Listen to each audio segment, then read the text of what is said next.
Crossroad Bar, my friends, and Happy New Year.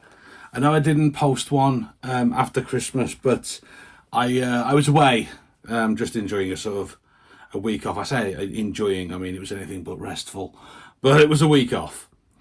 And today we come to the Feast of Epiphany. So this is the day we celebrate the Magi's arrival at the side of the newborn Jesus. Epiphany, I've got it written down in front of me, you're all right. But Epiphany comes from the Greek word epiphaneia. It means a manifestation or a revelation.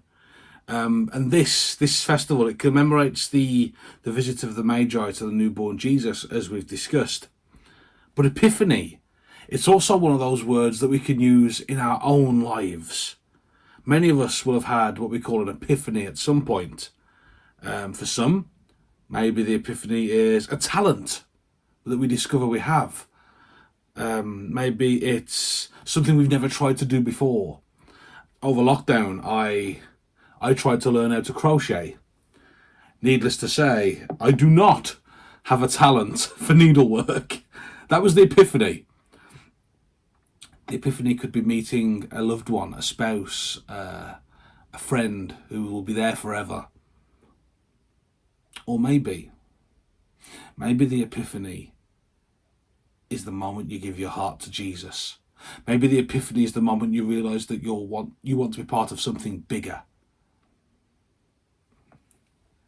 And so, maybe the epiphany is to just be crazy enough to rock up and say, I feel called to the priesthood. But as the narrative of today's gospel unfolds, and of course it will absolutely be in the description, please do not rush off and start Googling. But in today's gospel, we meet the Magi. They're astrologers from the East who are well versed in ancient and potentially biblical prophecies. The names that we have for the three are commonly known as Balthazar, Melchior, and Gaspar, or Caspar, depending. Scholarly opinion is a little divided on how many there actually were, how many Magi actually attended. Some say there may have even been a fourth Magus. I think there's a YouTube comedy sketch I've got a vague memory of seeing where there is actually a fourth Magi and he forgets his gift and he has to run back and fetch it. So recently I was in St. Peter's Church in Wolverhampton. I go there quite often. It's a little pilgrimage of mine. Whenever I go back to see my family, I go up there and I just take some time with God in that place, that meeting place for me and him. And in there they have a set of Magi that were making their way to their nativity scene in the Lady Chapel. And they struck me because they were so radically different.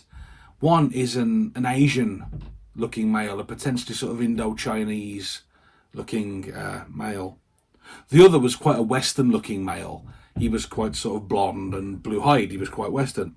And the third, and it's quite interesting because this one was actually at the front of the procession, she was an African female. So interesting, it really was.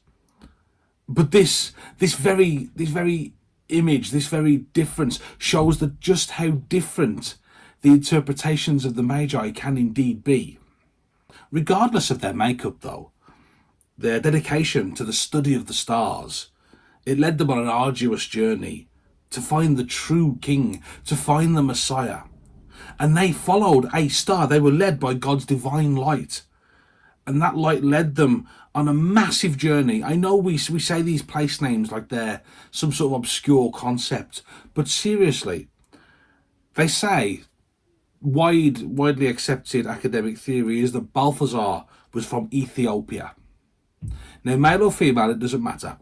Balthazar's trip, one way, was 4,024.9 kilometres according to Google. That's 2,500 miles for those who don't use kilometres. Melchior was thought to have been from Persia. He's thought to be a Persian man or woman, even.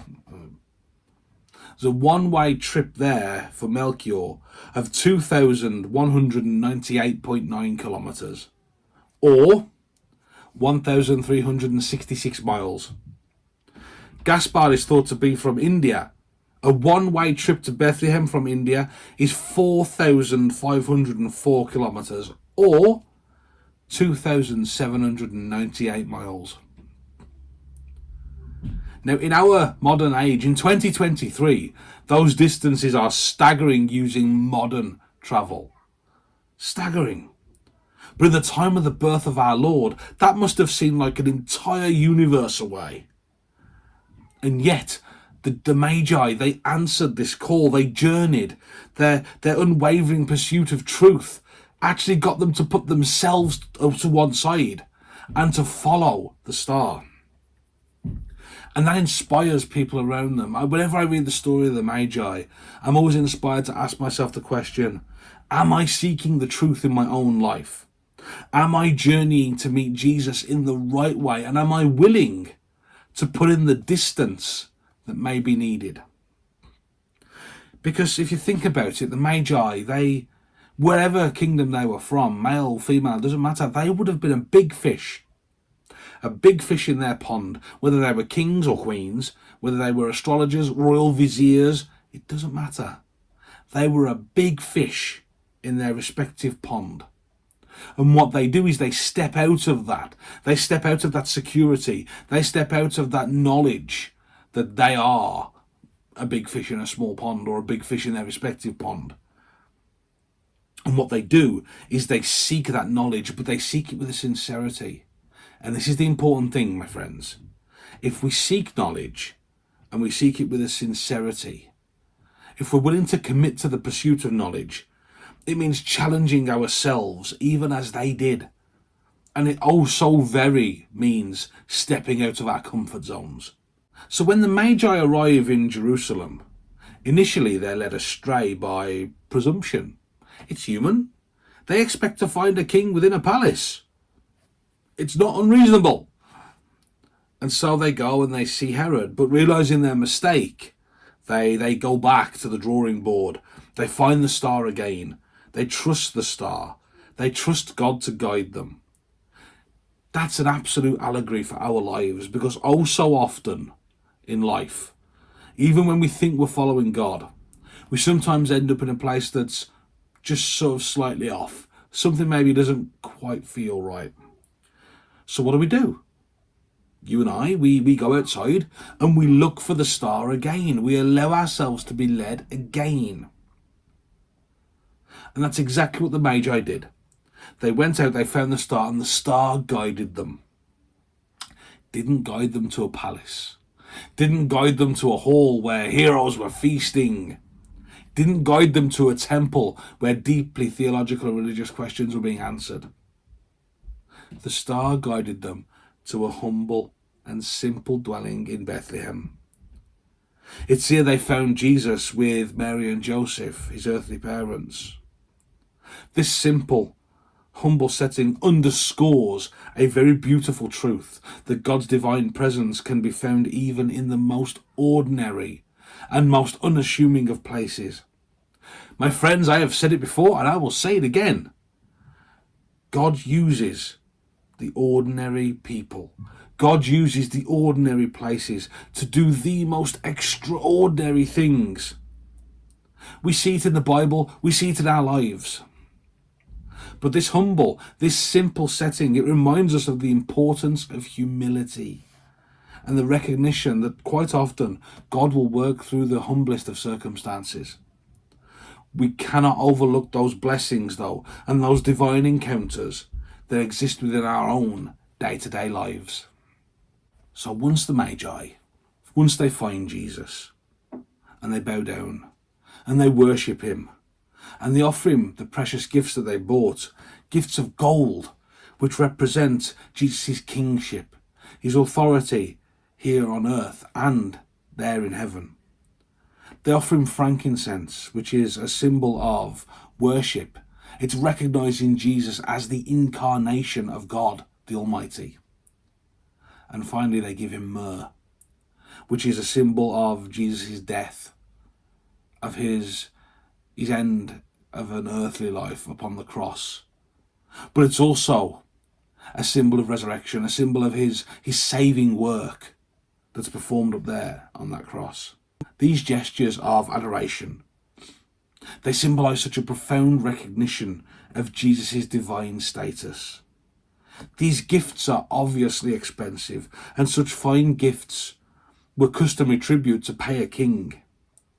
Think about it, the Magi, however many they were, we know the distances that they travelled.